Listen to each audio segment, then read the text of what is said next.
name's Tim Abbott. I work in Colchester, team leader of a whole bunch of chaplains working in schools all the way across the Colchester area.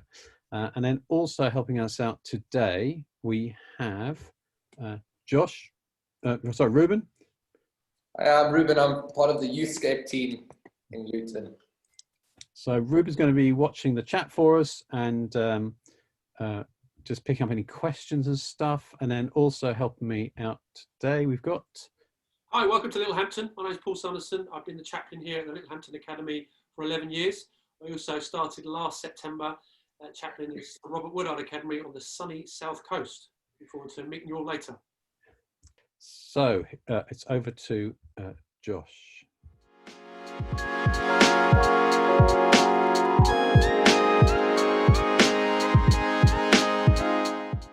So welcome to this seminar about chaplaincy, and to Josh Hunt. So Josh, where do you work? What do you do? Yeah, tell us a bit about yourself.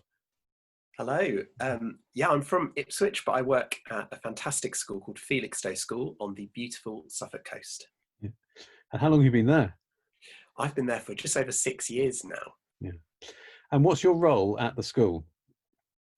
So I'm called chaplain.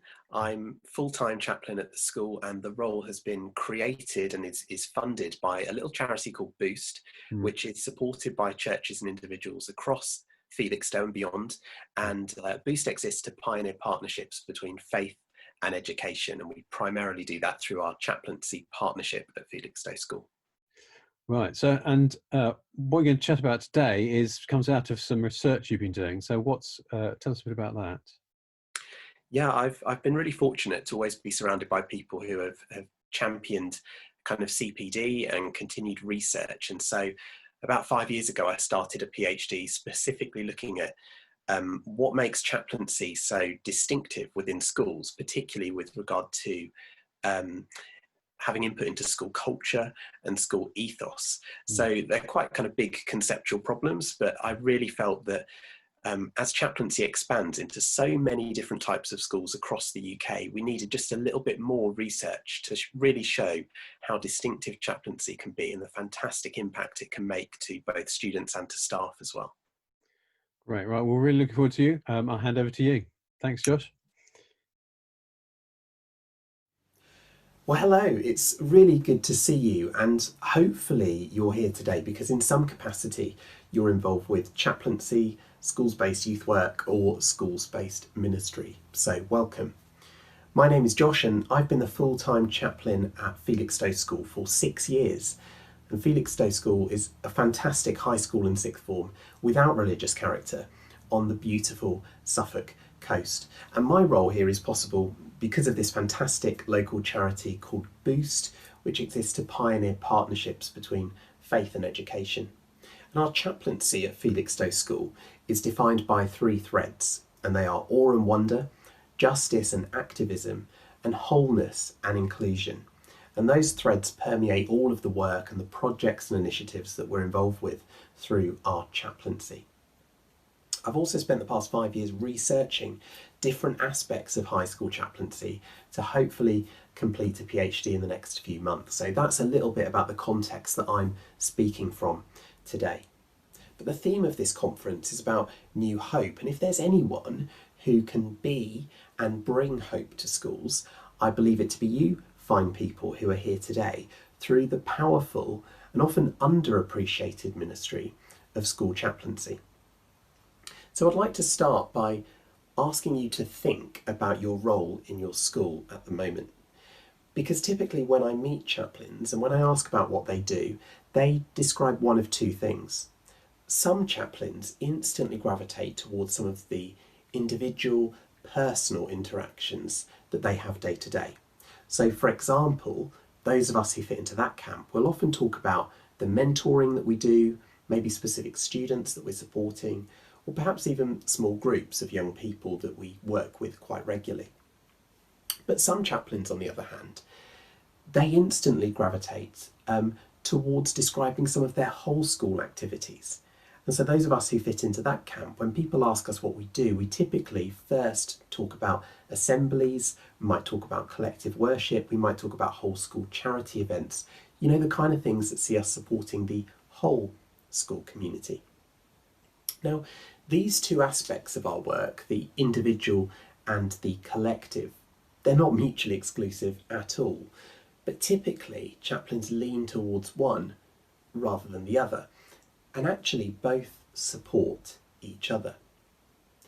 Now, perhaps our work has shifted somewhat. It's likely that any involvement we had with assemblies or with collective worship have either been reduced or paused or even removed in some cases.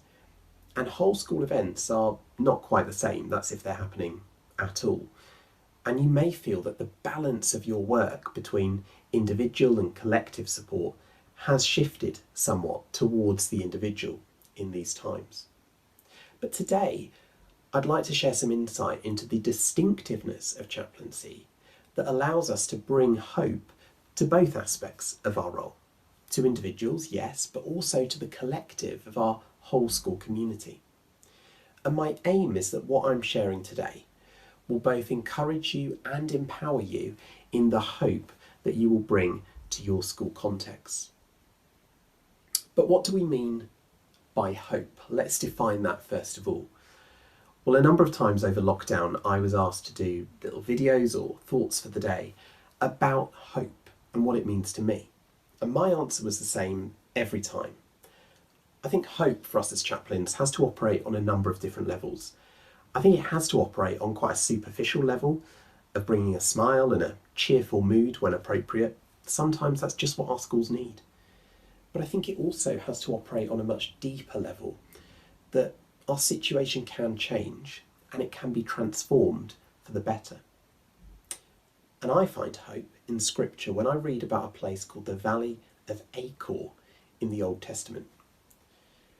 The Valley of Acor is a place that we first hear about in Joshua chapter 7. And in this story, there's a man called Achan, and he's committed a great sin. And he's led into the Valley of Acor, this place where he's confronted by Joshua.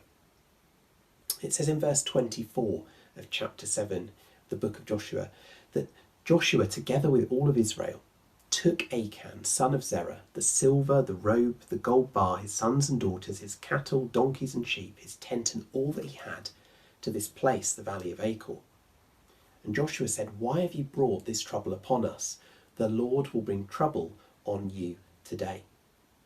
Now this story didn't end well for Achan, because the next verse says that all of Israel stoned him, and after they'd stoned the rest, they burned them.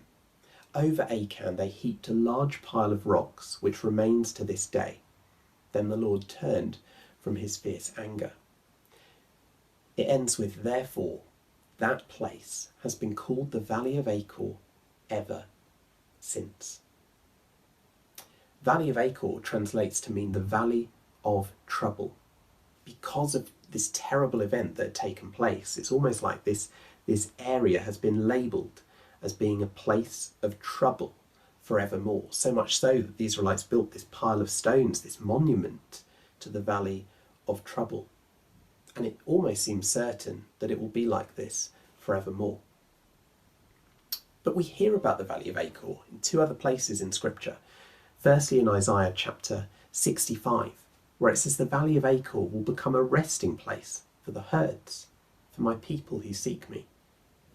And secondly, in the book of Hosea, chapter 2, verse 15, where God says that I will make the Valley of Acor a door of hope. And that's the kind of hope that I believe in. That's the kind of hope I believe that we should resonate as chaplains. It's a deep and transformative hope that God can change things for the better, and that he can make these places of trouble and of despair become doorways of hope.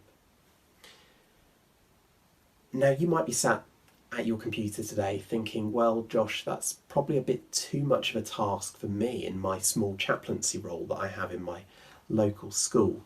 Well, I'd like to share with you some quotes about chaplains and the impact that they have on their entire school communities, and you might be persuaded otherwise. This first quote is from a head teacher. They say, "My worst nightmare is is if the funding for chaplaincy ran out. I'm not sure what I'd do. I'm not sure what the school would do. It's crucial to the school community. I don't know how you're viewed as a chaplain in your school. I don't know how your friends and family view chaplaincy. Some people can equate it to kind of like a counsellor, kind of like just a nice person that comes into school quite regularly. We just need to take one look at that quote from a head teacher to realise that there's something about chaplaincy that goes beyond just being a nice person. There's something that goes beyond just providing a bit of support to some individuals. This head teacher points to the fact that chaplaincy is crucial to the school community. Let's take a look at another couple of quotes. The chaplain here is described as the public face of God and the executive face of a school's distinctive Christian ethos. Now, both of these phrases come from a Church of England research report into chaplaincy, and the report is called The Public Face of God. I'd strongly encourage you to go and read it if you haven't already. It's fantastic. But if I asked you to show me your badge, your ID badge for your school, it would likely have the name of your school, it would have your name, it might have a photo. I wonder whether underneath your name it would say the public face of God. I wonder whether under your name it would say the executive face of a school's distinctive Christian ethos. Well, mine doesn't, and I'm guessing that yours doesn't either. We don't tend to view our roles as being at this level of depth or having this much impact into a school community. But these are quotes from students and staff on how chaplaincy is perceived in schools. And let's not think that these comments are for other chaplains. You know, the chaplains who are ordained, the chaplains who are in very well-established Church of England schools, you know, the chaplains who have their own chapel. As wonderful as that is, this report wasn't solely about that kind of chaplaincy, because this report encompassed a number of chaplains from a range of contexts and perspectives, and a significant number that took part in this research were lay chaplains. They were volunteer chaplains, many of which did only 3 or 4 hours per week, and yet they're still described as being the public face of God, the executive face of a school's distinctive Christian ethos. It's interesting, isn't it? A couple more quotes here from students and staff, that the chaplain is the heart of the school, the soul of the school, and school is a different place when you're here. Let's think about that last one again. The school is a different place when you're here. Let's think back to the Valley of Acor. It's almost like when the chaplain is in the school, the place becomes different. It feels like a different place when the chaplain is here. That's the kind of hope that we're talking about. And these are all quotes that I've just picked up along the way from students and staff and from research reports available online. But all of these quotes, and many others too, they allude to our work in a much wider context than our individual encounters with young people. They allude to an impact that's much bigger than we probably routinely recognise.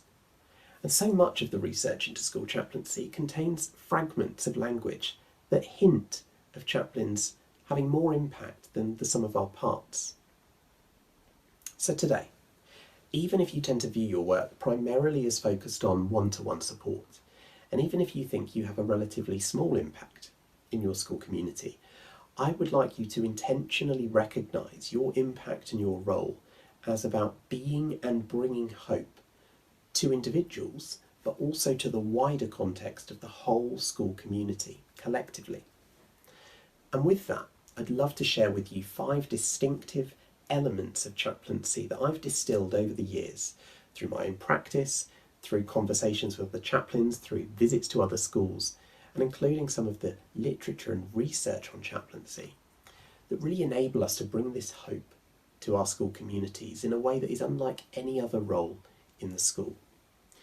And these 5 distinctive elements of chaplaincy will hopefully resonate with you and encourage you and empower you in your work and ministry. So let's look at these 5. The first is that chaplaincy is distinctive because it provides safe impartiality. Let's reflect on that for a moment. there are some groups out there who perceive chaplaincy as being a kind of religious infiltration into a secular education system. And no doubt we'll all have a view on how that relationship between church and state and education should play out.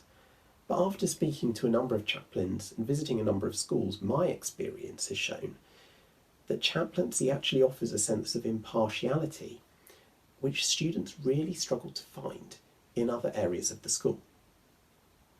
Particularly for students struggling with big questions, struggling with their own faith, struggling with sexuality and gender identity. Students and staff tended to view the chaplain as someone who was impartial, someone who was safe to go to with ideas, with questions, with frustrations, as someone who wouldn't judge and as someone who wouldn't discriminate. And you will know this if you have ever had a student, for example, tell you they think they might be LGBT or T before the student has even told their own parents. I mean, that's a very specific example, but more generally, I always wonder why students disclose things to the chaplains that they might not have told any other member of staff or any other member of their family. And sometimes students will even say things to us that they haven't processed themselves. I don't know if you've ever been in a conversation with a student, or a member of staff in fact, where they've said something and almost been surprised that those words have come out of their mouths. It's super interesting, isn't it? So many people question chaplaincy thinking that it's imposing particular viewpoints or religious beliefs onto vulnerable young people, when actually much of my experience is the exact opposite. That chaplaincy offered this neutral, impartial, safe place or holy ground where young people struggle to find that elsewhere, a safe place where they had the freedom to process everything they were experiencing at school and at home. And this leads straight into the second area of distinctiveness about chaplaincy, that chaplaincy offers a distinctive relationship. It may seem fairly obvious, but there was something distinctive about the relationship with the chaplain compared to other members of staff. And interestingly, I've found this is fairly consistent, regardless of how the chaplain is labelled or how the chaplaincy is set up. Because even amongst us today, I'm sure there will be significant variation. Some chaplains are called chaplains. Obviously, that's the kind of wisdom you come to these seminars for, isn't it? Some chaplains are called chaplains, thank you. Some chaplains are not called chaplains, they're called something else. Some chaplains make a big deal that they're not a member of staff, and other chaplains are member of staff, sometimes with quite significant responsibilities across the school. Some of us have our own chapel, some of us have our own meeting rooms or offices, some of us are nomadic, we have no place to rest our head.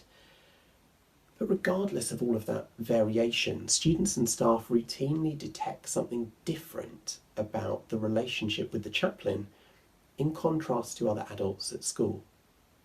And when I visit schools and I ask why, students typically comment, it's just different with the chaplain. And as someone who's curious about these kind of things and someone who's trying to research that, it's not that helpful when a student says it's just different. But here's things that I have heard students say about their chaplains. He's part of my whole life, not just my school life. That's something I've heard from a student in the past, that the chaplain wasn't just interested in a segment of their life, but in their whole life. And that is so crucial as we reconnect with students, as we listen to their stories from the past 6 months, and as we help them find hope in the darkness. The idea that we offer a distinctive relationship which cares about the whole lives of young people is more important now than ever before.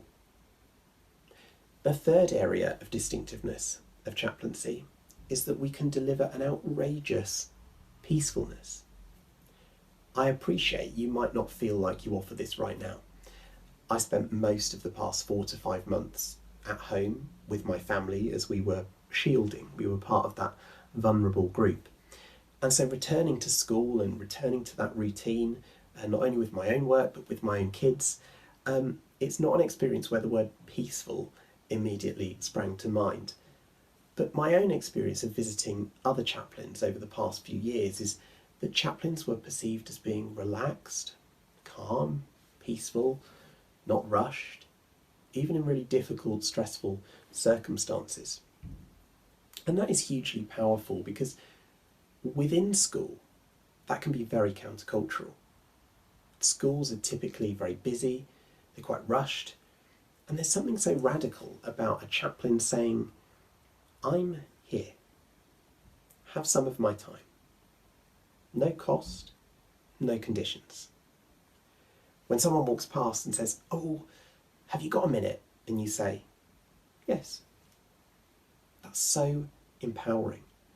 That calm, restful, unrushed peacefulness is a breath of fresh air. It's a breath of fresh hope for schools that are so often running fast to stand still. And it's distinctive to chaplaincy. The fourth area of distinctiveness of chaplaincy is that we can hold bold authority. But this was not necessarily authority from the school. As an example, with a number of chaplaincies I visited, the chaplain was perceived to be one of the top 3 people who had the most authority with regard to setting the tone of the culture and embedding the ethos of the school.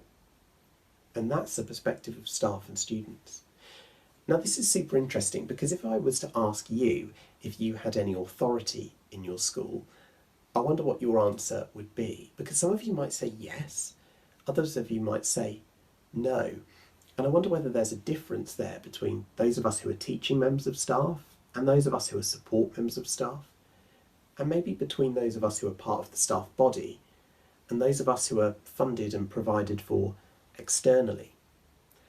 But I found that students and staff repeatedly recognise that the chaplain, although not always staff, although not always a teacher, although not always a priest, they still had authority in some capacity.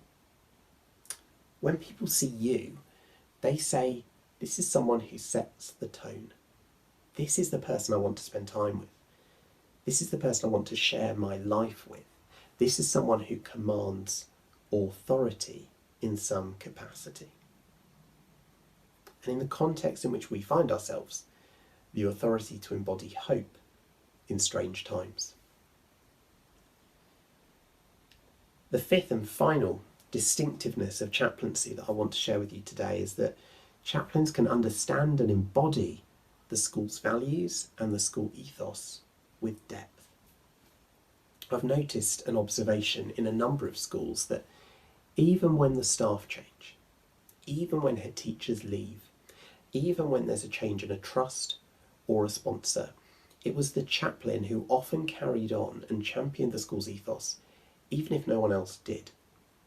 There was a depth of commitment there that the chaplain championed and embodied the school's ethos, that the chaplain sat in that gap between what there is now and what could be. So much so that chaplains were sometimes perceived as being the school's values, actually being a walking, talking version of the school's ethos. Here's an example of what I've heard a student say. It's like when our chaplain was born, they took all the school values and made him from them. That's so powerful that they actually thought the school's values were part of the chaplain's DNA, part of their makeup. That was the depth to which this chaplain embodied and demonstrated the school's values. The depth which the chaplain offered to that school community was unique and distinctive, and people noticed it. So in summary, what you do and who you are as a chaplain involves a number of things. It's about providing a safe impartiality. It's about offering a distinctive relationship. It's about delivering outrageous peacefulness. It's about holding bold authority, but not that kind of authority. And it's about being a walking, talking, accessible embodiment of the school's values and ethos, so that whatever may come our way, whatever our schools go through, we will not waver, but we will continue to faithfully serve our school communities, collectively and the individuals within it, and love it so deeply that it hurts, and care for it so much that sometimes students in Year 9 think the school values are actually part of our literal DNA. So these are really difficult times, and for a number of us our day-to-day workload may have changed, and the types of things that we're doing may have changed. I hope that instead of defining ourselves by the things we're allowed to do and the things we're not allowed to do, we can actually reframe our understanding of chaplaincy to really lean into what makes us as chaplains distinctive in our work. By embracing what makes us distinctive, hopefully that provides some hope and some encouragement that we're in a really strong position to be hope, to embody hope, and to bring hope to our school communities, wherever we're based. Thank you so much for watching. We now got the opportunity to ask questions or to follow that up, or to perhaps to give your own examples actually from some of the things that Josh was saying. Just a little reminder, I noticed some people probably writing their own notes. His 5 areas of distinctiveness, he saw them as being that safe impartiality. I guess if you've been working in school in a chaplaincy role or something similar, you may have experienced that with students. A distinctive relationship, that difference that being a chaplain brings. You're a different kind of person in a school, and that gives you all sorts of scope for working with students and staff. That outrageous peacefulness. I loved his example about, have you got a minute? Yes. And you just almost hear the sense of relief that people have when somebody says, yes, I have got a minute for you. Had a holding bold authority. So some of us may be familiar with the idea of the prophetic as part of the role of a chaplain, who that opportunity sometimes to speak truth to power, as they put it, but in a gentle way, but occasionally to be able to just challenge a little bit how things are going or whether things could be different. And then that final thing about embodying the values of the school. Don't know, Paul, whether you've got any insights that you'd like to share on the back of what Josh has said so far. Hello, everybody. What was that lovely, awkward moment when you were asked to speak? I'm interested to see how many of us spend a lot of our time just sitting alongside people, often without the answers, but just that presence and that peaceful presence, and how that feels, how you justify that, how your head is somewhere else looking at the emails, or how you stay focused. How does that feel for people? I think personally there's definitely a tension with that, the splitting between the admin side to life, working in a school, communicating. So I work in 2 different schools as a chaplain, 1 day each, so it doesn't really feel like enough, if I'm honest. But keeping the admin side of that going whilst being very present to somebody else is tricky. Actually, it's really hard. It's quite a discipline to switch my head off to everything else that's supposed to happen in the day. So I guess really I'd agree that it's obviously tons important, but it is also a tension to figure out as you go along. Thank you, Josh. Yeah, thank you. Anybody else come up with a magic way of dealing with this?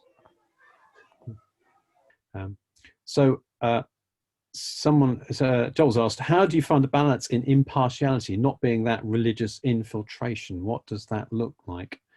Paul, have you got anything to say about that? And then I can talk a bit about our situation here in Colchester, where we're working only in non-faith schools. So, but Paul, you're in a Woodard school, aren't you? I'm in a Woodard school that was a state school 11 years ago. I was a governor at that school. I'd worked in the community for years before that, doing community work on behalf of a Christian project. So we involved, as a school, local people to model this Christian faith on the governor level. Then when it became an academy, they wanted a chaplain. That was great news to our local church community. But of course, the parents were a bit nervous. Was it going to be ordained? And what did that mean? And would we have to do communion and be baptized? And what I sought to model was, I knew what the school temperature was like. So I came in at that temperature and didn't try to increase the religiosity temperature too fast. Although over 11 years, introductions of various things like communion once a month has become very popular. So it's very much being the good news, and we all know the saying, and talking about it if asked.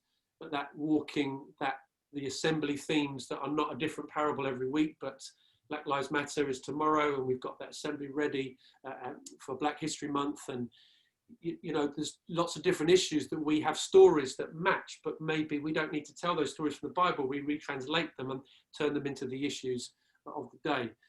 And so is it infiltration? Well, I'm one of those, many of us maybe are. Everything's spiritual. So it's just helping people spot what that is, that time that we spend with individuals, helping people be in the now, not in the yesterday or the tomorrow. All of those special moments that we create of getting people to breathe properly and to find peace in their pain. That's infiltration of the spirit, albeit we're living it out. We're working. Another question that was asked by Steve. It's kind of in a similar vein, and his question is, what do we bring as distinctively Christian chaplains that is different from general moral or values or citizenship education? Great question. Yeah. Different people's understanding of Christianity, we have to model. All of us sitting on these screens have got our own perspective of how Christianity look and is represented. For me, it's seeing the Christ in other people, seeing the divine in other people. So I'm automatically getting rid of judgmentation and putting people in boxes. I'm trying to find the Christ, the divine within them, because I believe the divine, the Christ is within everybody, as was taught. And so when we're trying to help people discover that, it's by treating them that way. Then people see, wow, you care for everyone. You're not judging anybody. You're listening to everybody. As he said, the LGBT community is a big one issue that many people thought I would have different opinions to what I actually had.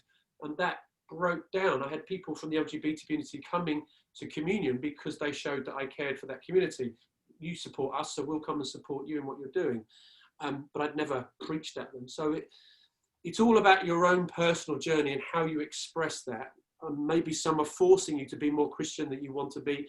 Maybe you're feeling guilty that you're not being Christian enough. But if we are living out true to our understanding of the gospel, love God, love your neighbor as you love yourself, those, you know, that great commission, mission, the greatest commandment we've been given.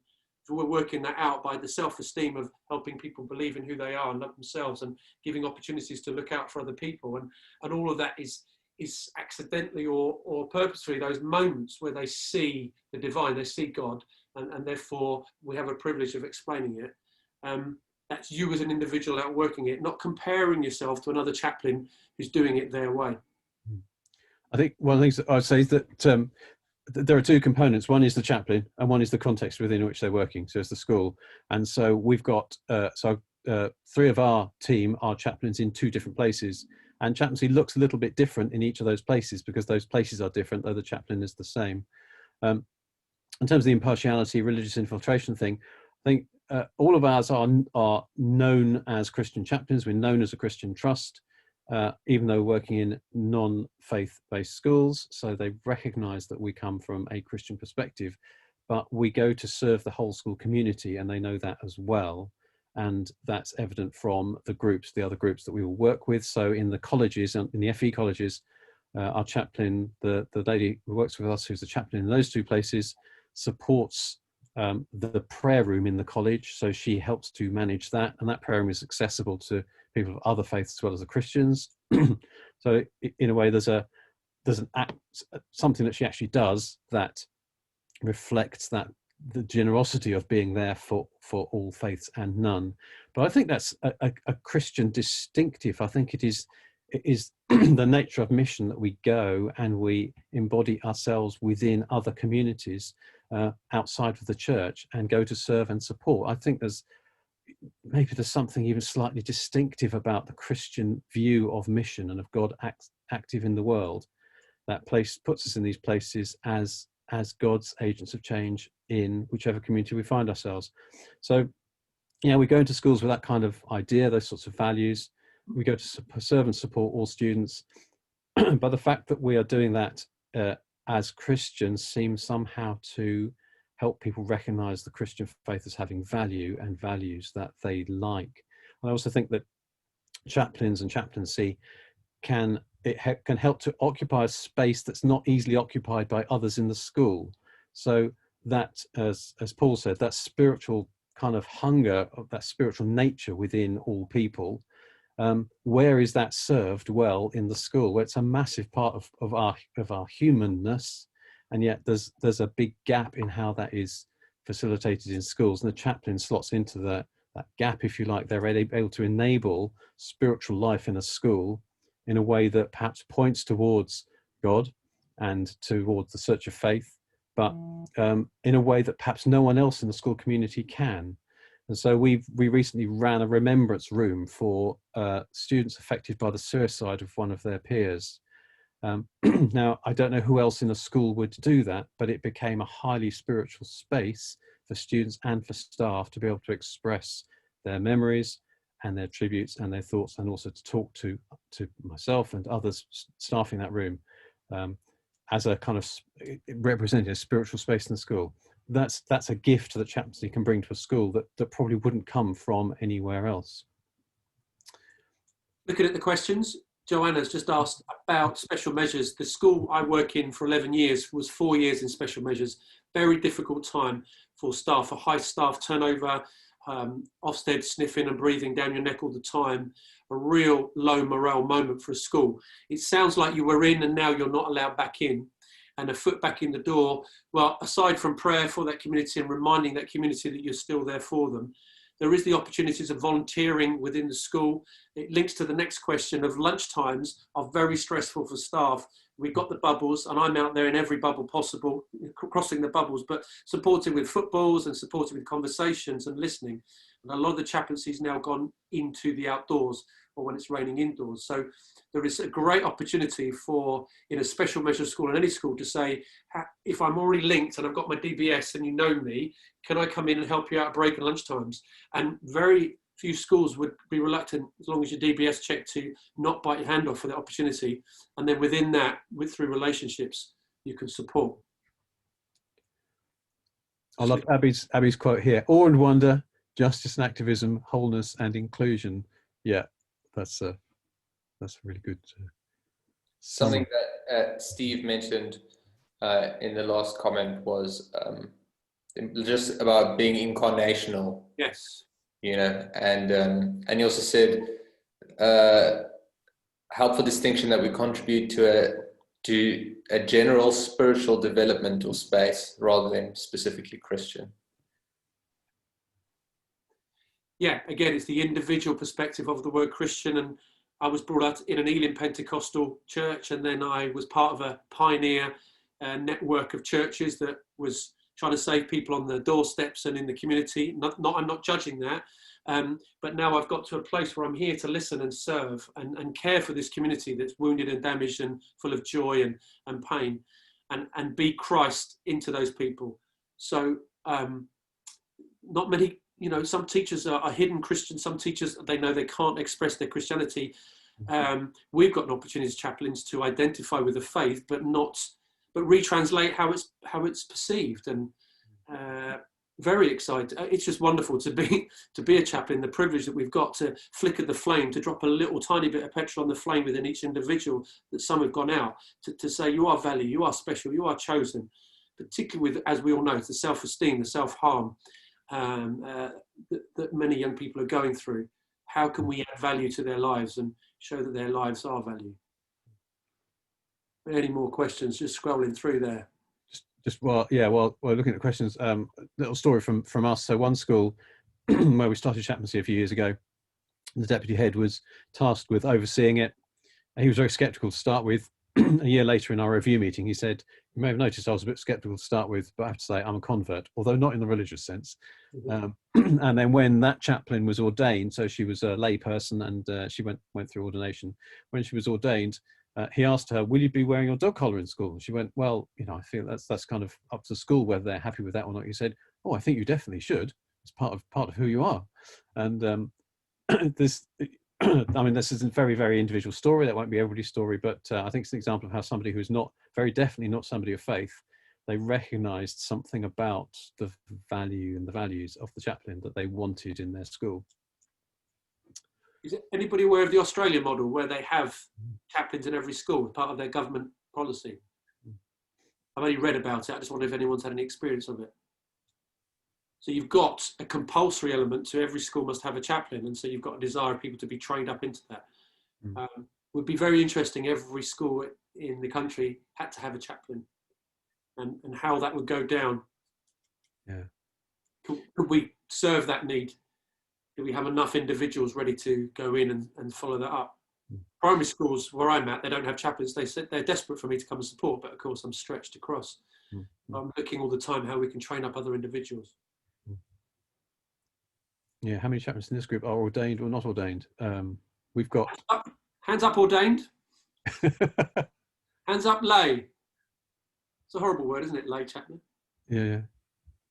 Lay chaplain. We're all lay chaplain. We're lay chaplaincy, like, 6 out of 7 are here are lay chaplains.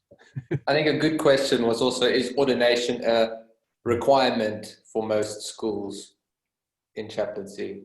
No. I would say no. Certainly not in our experience here. Being I suppose a youth worker style is probably more what people are looking for. There's been no requirement for ordination, but we are working in non-faith schools, so that might be different.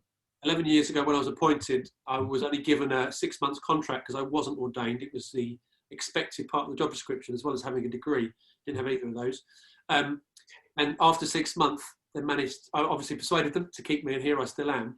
And they just this year dropped the word lay chaplain from any of the terminology that goes out to all the other 40 chaplains across the Woodard private schools, as well as the academies. And I've never asked for that, but it always felt like second-class citizen type chaplain and ordained. And I think there's a real realization, we're all priests and princesses, or however you want your terminology, we're all priests. And therefore, if some people get hung up on that, it's never been an issue for me personally, but it's interesting now that they've removed that terminology. And now the school's got to remove it, although it's always said chaplain on the door. Just looking at this long question here, pastoral needs. Yes, so resources is an interesting one. I'm producing videos every week for my community, knowing my community, and of course my face, their face.